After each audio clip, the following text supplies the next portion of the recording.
ఓం శ్రీకృష్ణ పరబ్రహ్మణే నమః. దివ్యాత్మస్వరూపులారా, బుద్ధి కంటే అతీతమైన దానినిగా ఆత్మనెరిగి బుద్ధి చేత మనసును బాగుగా అరికట్టి జయించుటకు కష్టసాధ్యమైనట్టి ఈ కామమును శత్రువును నశింపజేయుము అంటున్నారు శ్రీకృష్ణ పరమాత్మ శ్రీమద్ భగవద్గీత 3వ అధ్యాయము 43వ శ్లోకంలో ఈ విధంగా: ఏవం బుద్ధేః పరం బుద్ధ్వా సంస్తభ్యాత్మానమాత్మనా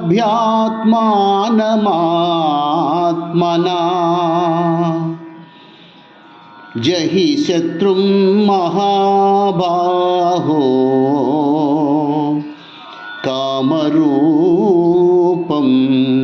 దురాసదం.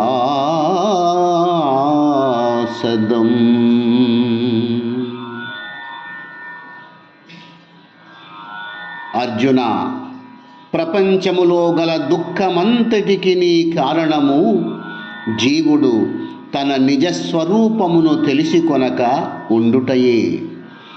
తాను దేహమని, ఇంద్రియములని, మనస్సని అనుకొనుచు జీవుడు ఆయా దేహేంద్రియాదుల వికారములను తనపై ఆరోపించుకొనుచు దుఃఖించుచున్నాడు.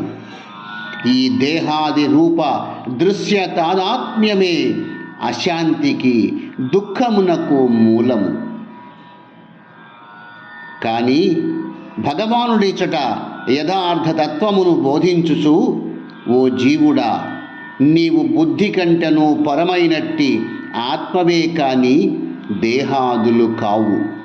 అట్టి ఆత్మస్థానమున నిలుకడ నుండి జయింప దుస్సాధ్యమగు ఈ కామమును అను శత్రువును నశింపజేసి పరమానందముందుము అని కరుణతో బోధించుచున్నారు. స్వస్తి.